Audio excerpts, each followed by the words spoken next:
अस्सलामुअलैकुम। तो फाइनली हमारा YouTube चैनल जो है वो क्रिएट कर दिया गया है स्पोर्ट्स का, जिसका नाम है स्पोर्ट्स टाकरा। अभी हमने रख दिया है स्पोर्ट्स टाकरा। आप लोगों ने बहुत ज़्यादा कमेंट्स किए थे, लेकिन कोई भी ऐसा नाम नहीं था जिस पे 3 या 4 कमेंट एक जैसे हों, तो इसलिए हमने आपकी वोटिंग के मुताबिक जो आप लोगों ने वोट किया था, 92% से ज़्यादा लोगों ने वोट किया था स्पोर्ट्स टाकरा पे, तो चैनल का नाम रख दिया है स्पोर्ट्स टाकरा, जिसका लिंक मिल जाएगा आपको डिस्क्रिप्शन में। आप जाकर ज्वाइन कर सकते हैं। कॉपीराइट से तंग आकर आखिरकार हमने 5 साल बाद एक अपना ओरिजिनल कंटेंट के लिए चैनल बना लिया है स्पोर्ट्स का। एक बेहतरीन स्टूडियो करके प्रोफेशनल तरीके से हम उस चैनल को चलाएंगे। उस पे वीडियो स्पोर्ट्स से रिलेटेड, स्पेशली क्रिकेट से रिलेटेड, और उसके अलावा जब भी लाइव मैच होगा, कोई भी मैच होगा पाकिस्तान इंडिया वगैरह का, तो वहां पे हम आपके साथ लाइव डिस्कशन करेंगे मैच के बारे में। मैं उम्मीद करता हूं कि आपकी ये सपोर्ट उस यूट्यूब चैनल स्पोर्ट्स टाकरा पे भी जारी रहेगी, जैसे आपने पिछले 4 से 5 साल हमें इस तरह यहाँ पे सपोर्ट किया है। ये काम भी जारी रहेगा और साथ में हम स्पोर्ट्स चैनल पे भी आपको नजर आएंगे। तो चैनल को सब्सक्राइब करना मत भूलिएगा, लिंक मिल जाएगा आपको डिस्क्रिप्शन में, नाम है स्पोर्ट्स टाकरा। बाकी स्टूडियो बनने के बाद जो कंप्लीट वीडियो होगी मैं वो भी आपके साथ उसी यूट्यूब चैनल पे शेयर कर दूंगा। अब बात करते हैं इक्लिश उस्मान के वॉल्यूम 159 के लास्ट पार्ट के बारे में, जो कि है पार्ट 7। एपिसोड के शुरुआत में उरहान अलाउद्दीन के साथ मशगूल मैदान में आता है और आइकुत से पूछता है कैसे अहवाल हैं आइकुत। तो आइकुत कहता है शहजादे हम दिन रात बगैर थके या रुके काम कर रहे हैं। यह सुनकर सुंगुर आगा खुश होते हुए कहते हैं इंशाल्लाह ये मुकर्ररा वक्त में तैयार होगा। इसलिए में अलाउद्दीन की नजर बारूद वाली जगह पर जाती है तो वो एकदम से वहां जाता है और गुस्से का इजहार करते हुए कहता है आइकुत ये क्या है? क्या मैंने तुम्हें नहीं बताया था कि ये बर्तन इतने बड़े नहीं होने चाहिए? आपको किसने कहा ऐसे बनाने को? तो गुंदूज साहब आगे बढ़ते हुए कहते हैं अलाउद्दीन साहब मैंने कहा। एल्चम भी वही मौजूद होती है। गुंदूज साहब मस्जिद कहते हैं उड़ती हुई आग जितनी बड़ी होगी उसका असर उतना ही मजबूत होगा। मगर अलाउद्दीन कहता है गुंदूज साहब ऐसा ना करें, हम दुश्मन के सामने बेनकाब हो जाएंगे। ये ऐसे काम नहीं करता। मैंने बहुत हिसाब लगाने के बाद आइकुत को बताया था अगर उड़ती आग इतनी बड़ी होगी तो मंजनीकी से ज्यादा दूर नहीं फेंक सकेगी, ये दीवारों पर पहुंचने से पहले जमीन पे जा गिरेंगे। सरदार गुंदूज कहते हैं मैंने सोचा। तो अलाउद्दीन कहता है परेशान ना हो गुंदूज साहब, देखें ये मोहतात रहने के लिए जरूरी है। गुंदूज साहब शर्मिंदा होते हुए कहते हैं अच्छा मैं समझ गया अलाउद्दीन भी, वैसे इसके लिए मेरी उम्र और तजर्बा काफी है, बार बार दोहराने की जरूरत नहीं। ये कहते साथ ही गुंदूज साहब गुस्से में आगे बढ़ जाते हैं और एल्चम अलाउद्दीन से कहती है अलाउद्दीन भी हर कोई मदद करने की कोशिश कर रहा है, नाराज होने की जरूरत नहीं। जवाब में अलाउद्दीन कुछ कहने लगता है तो उरहान उसके पास आकर कहता है भाई क्या हम सब इसके लिए नहीं आए थे? हम गलती को दुरुस्त करेंगे, सबकी नीयत एक है, आप मंजनीक का मुशाहिदा करें। यह सुनते साथ ही अलाउद्दीन चला जाता है। उरहान भी जाने लगता है तो एल्चम कहती है उरहान जानबूझकर गलती नहीं हुई, जो अपने बड़ों की कदर करता है वो अपने बड़ों से ज्यादा बड़ा होता है। अलबत्ता आपके भाई अलाउद्दीन ने बहुत कुछ सीखा मगर उसने आदाब अच्छे से नहीं सीखे। ये कहते साथ ही एल्चम चली जाती है और उरहान परेशान हो जाता है। भूरसा में भागते भागते तुगाई किसी और शख्स को दबोच लेता है। उस शख्स ने भी उस्मान साहब की तरह चोगा पहना होता है। तुगाई उससे पूछता है कहाँ भाग रहे हो? तुम्हारे पास भागने के लिए कोई रास्ता नहीं बचा? तो वो शख्स कहता है मैं आपको नहीं जानता, मैं तो एक भिखारी हूँ। तो गाय उससे पूछता है ये चोगा कहाँ से मिला? भिखारी कहता है एक आदमी ने मुझे सोने का सिक्का और ये चोगा दिया, उस आदमी ने मुझे भागने को कहा। तो गाय उससे पूछता है वो आदमी कैसा दिखता था? जवाबन भिखारी कहता है मुझे उसने सोने का सिक्का दिया और चोगा दिया, फरिश्ते जैसा था। यह सुनते साथ ही तो गाय गुस्से में उसे छोड़ देता है और खुद आगे बढ़ता है। मशकू वाले मैदान में गुंदूज साहब एल्चम से कहते हैं मुझे उसने तमाम जंगजुओं के सामने हकीर समझा, अब सिपाही मेरे फैसलों पर शक करेंगे। तो एल्चम कहती है अलाउद्दीन कौन होता है कि वो शक करेंगे बाबा?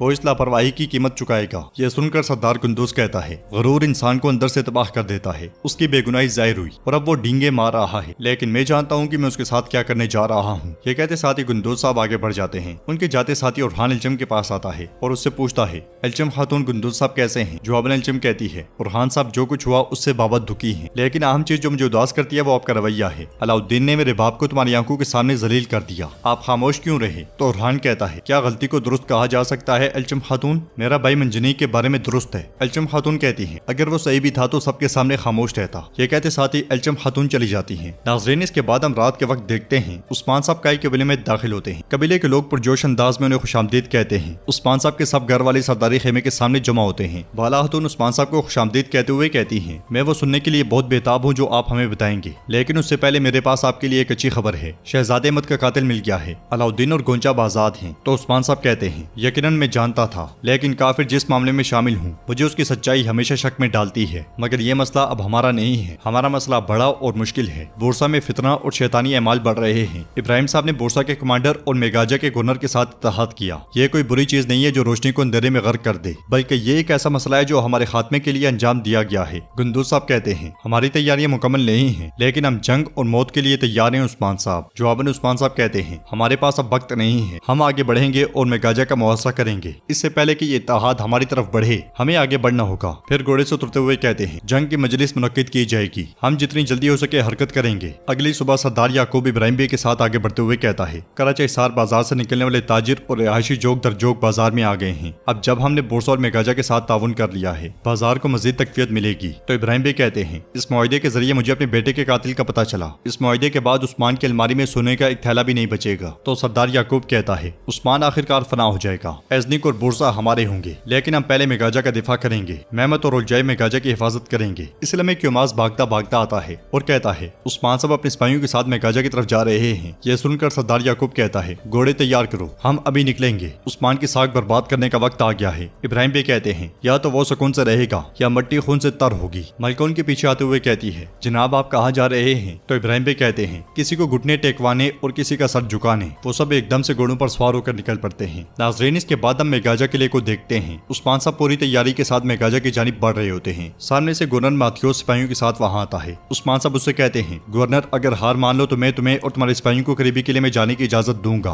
माथियोस कहता है अगर मैं ना करूं तो क्या होगा? जवाब में उस्मान साहब कहते हैं फिर मैं तुम्हारी इन भरोसेमंद दीवारों को तुम्हारे सरों पर गिरा दूंगा, मैं तुम्हारे आदमियों को मार डालूंगा। फैसला तुम्हारा है, मेरी रहमत या गुस्सा। कुछ देर सोचने के बाद माथियोस कहता है मुझे कुछ वक्त चाहिए। उस्मान साहब उसे गरूबी आफ्ताब तक का वक्त देते हैं और वो पलट जाता है। उरहान कहता है ऐसा नहीं लगता कि वो हार मानेगा। गुंदूज साहब भी कहते हैं ये वक्त जाया करने की कोशिश कर रहा है। अलाउद्दीन कहता है या फिर वो कहीं से मदद का इंतजार कर रहा है। मेगाजा किले में उलजाई तोगान के साथ टहल रहा होता है। बाज़ंतीनी सिपाहियों की एक बड़ी तादाद सैन में मौजूद होती है। माथियोस उनसे कहता है सिपाहियों दुश्मन दीवारों पर है, मेगाजा की इज्जत अब हमारे हाथ में है। अपनी इज्जत के लिए लड़ो, या तो उस्मान आज मर जाएगा या हम ईसा अलैहिस्सलाम के मुकाम तक पहुंच जाएंगे। सिपाही उस्मान मरेगा के नारे बुलंद करते हैं। माथियोस मजीद कहता है मेरी हरकत का इंतजार करना। ये कहते साथ ही वो सिपाहियों को लेकर उस्मान साहब की जानिब रवाना हो जाता है। तो उलजाई कहता है अब मैं तुम्हें सिखाऊंगा कि तलवार लहराए बगैर कैसे फतह होती है दोगान। मैदान में अलाउद्दीन सिपाहियों से कहता है मंजनी के तैयार करो, गरूबी आफ्ताब में थोड़ी सी देर है चलो। इसलिए में उरहान उसके पास आकर कहता है अलाउद्दीन गुंदूज साहब तुमसे नाराज हैं, तुमने ऐसी बात क्यों की? तो अलाउद्दीन कहता है मैंने उन्हें सिर्फ उनका फर्ज याद दिलाया है। मैंने उन्हें बताया कि वो गलती पर हैं। हर एक अपना काम करेगा ताकि कुछ भी ना सुना जाए, ख्वाह वो गुंदूज साहब ही क्यों ना हो, ख्वाह आपके ससुर ही क्यों ना हो। मैं इस तरह की गलती को माफ नहीं करूंगा। यह सुनकर उरहान कहता है अलाउद्दीन यकीनन आप नजरअंदाज नहीं करेंगे, लेकिन भाई आप ये भी जानते हैं कि हर अमल के आदाब होते हैं। आपने तमाम सिपाहियों के सामने गुंदूज साहब को अपनी इज्जत से कुचल दिया और आगे बढ़ गए। इसलिए मैं जेरकुताई को आता हुआ देखकर वो दोनों आगे बढ़ जाते हैं। जेरकुताई उस्मान साहब के पास आकर कहता है जनाब किले के दरवाजे खुल गए हैं, वो इसी तरफ आ रहे हैं, लगता है वो हथियार डाल देंगे। तो उस्मान साहब कहते हैं नहीं इतने पर उम्मीद ना हो। एक जानिब मौजूद मेहमद गवर्नर को जाता हुआ देखकर कहता है गवर्नर मैदान की तरफ जा रहा है, ऐसा जाहिर होगा कि वो हथियार डालने जा रहा है, लेकिन वो जंग की तरफ जा रहा है। हम देखते हैं कि उस्मान अब क्या करेगा। चलो ये जंग का वक्त है। इसके साथ ही वो सब भी आगे बढ़ना शुरू हो जाते हैं। उधर गवर्नर एक बड़ी फौज लेकर उस्मान साहब के सामने जा पहुंचता है और कहता है हम हथियार डालने नहीं बल्कि जंग करने आए हैं। मेगाजा की बुलंदी पर खड़ा होकर उलजाई कहता है शाबाश मेरे सिपाहियों, इब्राहिम साहब के झंडे लगा दो, इन्हें दीवारों पर सजा दो। यह सुनते साथ ही सिपाही बाज़ंतीनी परचम उतार कर जानदार के परचम लगाने लग जाते हैं। मैदान जंग में एक सिपाही उस्मान साहब से कहता है इब्राहिम साहब और याकूब साहब अपनी फौजों के साथ आ रहे हैं। यह सुनकर उस्मान साहब को बहुत गुस्सा आता है